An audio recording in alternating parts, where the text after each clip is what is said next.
Good morning, my love muffins. This is Reverend Sue from All Paths to God, recording live from my living room.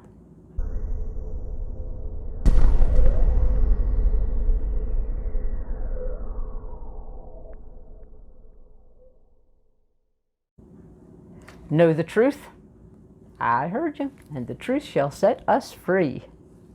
Alan Cohen, who is one of my favorite inspirational writers, told one of my all-time favorite stories about a young man who had just purchased his dream car. And one day while he was stopped at a traffic light, an older gentleman pulled up next to him on a moped. And the old man yelled across, "Hey, Sonny, what kind of car is that?" And the kid, all puffed up with pride, said, "It's a Ferrari GTO. It cost $500,000. And the old man said, "Wow, that's a lot of money. What makes it so special?" And the kid said, "This car will go 200 miles an hour." The old man said, "You mind if I look inside?" And the kid said, "Sure." So he stuck his head in and he looked all around the car and he said, "It really is a beauty." And about the time he got settled back down on his moped, the light had changed colors. And the young man decided he was going to show the old man exactly what the car could do, and he floored it. And within 30 seconds, he was going 160 miles an hour. And as he started to slow down, he saw something gaining on him that just went speeding by him so fast he couldn't even tell what it was. And when it got way ahead, it turned around and started coming back toward him at this amazing and somewhat alarming speed, and whoosh, went right by him again. And he recognized this was the old man on the moped. And he thought, how is it possible that a moped could go faster than my Ferrari? And about the time the guy was a dot in his rearview mirror, he turned around and started coming back toward him. And he was gaining on him fast. And about the time he got up to him, bam! He slams into the back of the kid's car. And the kid jumped out of the car, and the guy was laying on the pavement, and he said, Mister, are you okay? Can I help you? Do you need anything?" And the old man said, "Well, you can unhook my suspenders from your side mirror." The need for speed. It's a cultural hazard nowadays to be in a hurry, to go fast. Speed walking and speed dating and speed dial and speed reading and speed learning, and we're always saying things like, we got to get up to speed.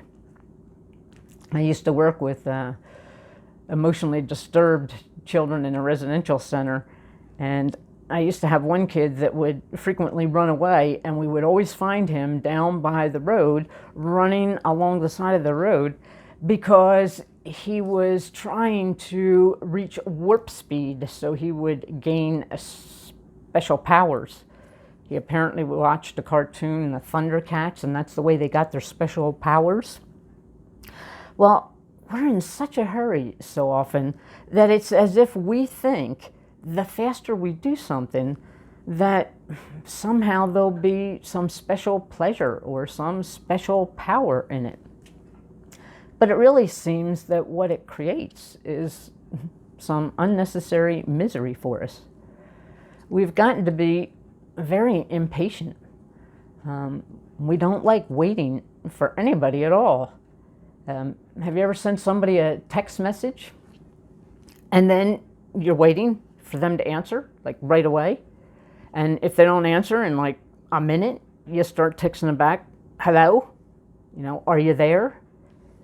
As if we expected them to be walking around with their phone in their hand all day, just waiting for that second that they'll get a message from us so they could respond to us right away. And we've gotten very intolerant waiting for ourselves. We want to bypass processes, and we want to be at the finish line.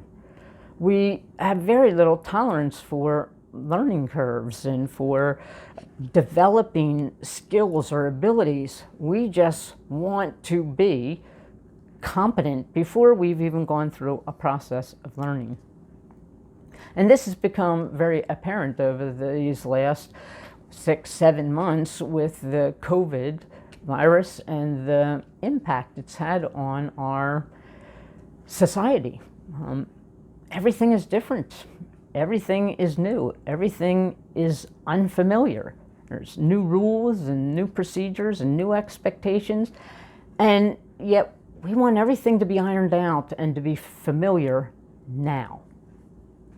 It became very apparent to me in the business of doing church during this time that we have been in social isolation. The challenge of learning technology so that we could cyber connect was some process that I had to go through. I'm not a big emailer. I'm not a big Facebooker. I'm not really very skilled or knowledgeable about technology. So I had to learn how to record a message, let alone develop comfort over time and actually sitting here speaking to a little dot on my camera. And then I had to learn how to transfer the video from my camera to my computer so it could be edited and saved in a file that I could get onto Facebook that people could view. Then I had to figure out how to upload it. And it took, months and months and months. And with Geek Squad looking over my computer, trying to figure out why it was taking so long to upload, before I realized the difference between cable and fiber optics. Why is it so frustrating to not know what we haven't learned yet?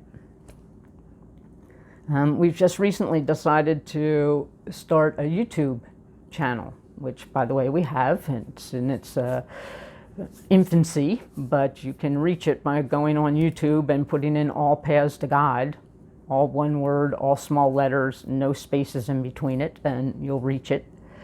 But I took on the responsibility of doing that. I don't know anything about YouTube or how to do it. They have lots of self-help, easy templates that you can use, but they're not quite as easy as you think once you start plugging in your information. So it was just a couple weeks ago that we decided to do this. And I was frustrated that I didn't have it up and running in a week. Why? Why do we not tolerate ourselves going through a process of skill development, of evolution, of acquiring some competency? Here's an interesting point of trivia. I'm not really sure the source, but do you know that it took early humans over 1 million years to progress from discovering fire to inventing the wheel? 1 million years from fire to inventing the wheel. Then it only took 1,000 years from inventing the wheel to inventing the printing press. So 1 million years from fire to the wheel, and then 1,000 years from the wheel to the printing press. And then it only took a couple hundred years to build a telescope that could explore outer space. And in the centuries that followed, in ever shorter times, we progressed from the steam engine to the gas-powered automobile to the space shuttle. And then in only decades after that, we were able to start modifying our own DNA. So 1 million years for information to go from fire to wheel, 1,000 to the printing press, hundreds to go to the steam engine, the gas-powered automobile, the space shuttle, and decades till we are modifying our own DNA. We are evolving at the speed of light. We are progressing at the speed of light. We are learning and we're growing so fast. So why are we so impatient? Why are we so intolerant and so unforgiving? Even though everything in our intelligent and reasonable mind knows life is an unfolding process. Learning is a work in progress. Doing anything is a step-by-step undertaking. And accomplishing is a gradual achievement, a gradual manifestation. We set our self-expectation bar so high that it's unreasonable, it's unachievable. And then we badger and bully and belittle ourselves for not achieving it or not achieving our expectations fast enough. And we knock ourselves around over and over and over again for not being at the finish line. Kevin Miller, who is the author and editor of Preaching Today, told a story about visiting a friend who had a pet hamster named Hammy. Hammy had a homey cage with cedar shavings so that he could form a little nest to curl up in, and he had a water bottle to drink from, and as is typical of a hamster cage, he had a hamster wheel in which he could run around and exercise. So Hammy had everything a hamster could want or need. But Hammy wouldn't run inside the wheel. Instead, he would climb up on the top of the wheel, stretch out on his back, and slowly but surely the wheel would start to turn, and Hammy's entire body would roll with it, and then the wheel would pick up speed and it would throw Hammy head first, clank, on the bottom of the cage. And Hammy would get up and shake himself off, and what would he do? That's right, he would run right back up to the top of that hamster wheel, and he'd stretch out on his back, and he'd do it all over again until the wheel threw him head first back down on the bottom of the cage. Why? Why would a hamster who had everything he needed disregard the wheel's proper use and do something that hurt himself instead? And why, once he hurt himself, would he do it over and over again? Why indeed? Why do we humans, who are supposedly smarter than a hamster, do things over and over again that hurt us? Like focusing on the need for speed. That's not the proper use of our life. It isn't about how fast we get things completed. And we do the same thing relative to our spiritual journey. We want Ferrari faith. We want fast results. And when we don't progress fast enough, we hammy ourselves around over and over again. In religious science, in science of mind, in our belief system, depending on how we interpret and understand principles and practice, it can contribute to the idea of this immediacy effect, since effect is immediate. And since effect is immediate, we want to manifest something immediately. Or we think we're not doing it right. We're not practicing right. The law that forms material objects is principle.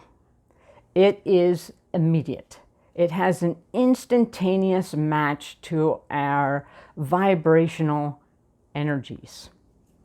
Effect. Because it's immediate, we sometimes make the mistake of thinking, well, then cause is immediate too. But cause is thoughts, is ideas, is consciousness. Thoughts is our process. And it isn't an immediate process for us. It is an unfolding. It is a developing, a learning, an evolution. Ernest Holmes often said, God's part we can't do, and our part God won't do. Well, the forming material is God's part, the law of God, and it's immediate. But our part is the consciousness that is the blueprint for what law is going to form. And that's our part. God won't do that part. It would interfere with one of the most fundamental principles in the universe, free will. So we can't do God's part, and God won't do our part. But we're doing our part just fine. We're awakening, we're learning and understanding, we're practicing and developing and unfolding at exactly the right pace, in just the right time, at the speed of us. Could there be any other speed than the speed of us? When we practice knowing the truth, when we use our affirmative prayer, and when we repeat our positive affirmations, and when we meditate and go into the silence, or when we just try to talk ourselves into practicing, we're moving, we're growing, and we're progressing at exactly the right speed, at the speed of us. It's our nature. We couldn't not grow and not progress and evolve and unfold even if we wanted to. God put perfect eternal unfoldment in each of us. And what God planted cannot be uprooted. Nothing can or will stop our right growth. So put down the hammer. Stop beating ourselves up. I once read of an experimental study they did to determine what happens when external pressure blocks and eventually stops growth according to nature.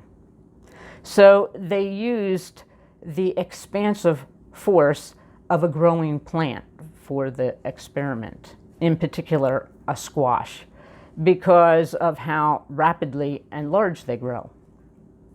So they wrapped this squash in iron straps, completely encircling it, and attached some ingenious gizmo to measure the pounds of pressure it exerted as it began to grow. Then they could identify exactly how many pounds of pressure it would take before, for the lack of better description, it died trying. After 3 months, and at 5,000 pounds of pressure, 2.5 tons of pressure, meaning enough pressure to lift a car, the growing squash broke the iron straps. And it was discovered that during that time, it had generated miles of roots. What God created to grow will not be stopped. This is the normal, ongoing, ever-growing unfoldment of life. So, yes, it is our spiritual practice to learn the truth of who we are, to understand the laws that govern our being, and to apply them to our daily lives. More specifically, to accept and enable the flow of the infinite presence and love of God, and to use and deliberately direct the infinite creative law of the universe, and to manifest the good that is our spiritual heritage. And we are doing just that. We're doing our part, just as we were divinely meant to. Nothing could stop us if it tried. God planted this growth seed, this concept of unfolding in us. And what God planted cannot be uprooted. But what we planted can.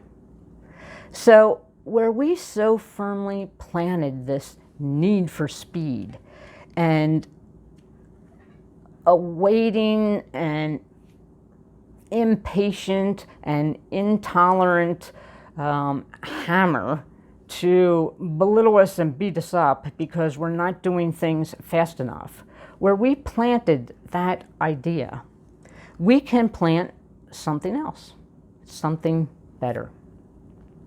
So my mission for you this week, if you so choose to accept it, is to uproot the hammer and plant a corrective mantra instead, where you discover there's a need for speed, where you're impatient, where you're intolerant, where you're in a hurry, where you want things done, where you're unforgiving with yourself. Think and repeat the speed of me as it should be. Repeat with me. The speed of me as it should be. When your self-expectation bar is unreasonably high, reach for your mantra instead of the hammer. The speed of me as it should be. Life is a process. Our spiritual unfoldment is a process. We're exactly where we're supposed to be, and we will continue to move forward and onward. It is our nature. And when you don't master the things that you want, and when you don't master this mission as fast as you want, don't reach for the hammer. Reach for the corrective mantra. Reach for the new seed that we want to plant. The speed of me as it should be. Remember, affirmations, when you say them over and over and over and over again, the idea begins to germinate in our consciousness. Ernest Holmes reminds us, we're not here to do what we already know how to do, what we've already done. We're here to do better, to learn and to grow and to evolve and to expand, to journey beyond previous and current limitations. And that takes time. And it's going to continue to take time. So when our spiritual practice, when our prayers and our affirmations and our Ferrari Faith have not resulted in our being healed yet, in our being prosperous yet, in our being at peace yet, reach for our mantra, not the hammer. Say it with me. The speed of me as it should be. Happy unfolding, my love muffins. We can't go back and make a new start, but we can start now and make a new ending. We are the people. Now is the time, and this is the way. Namaste.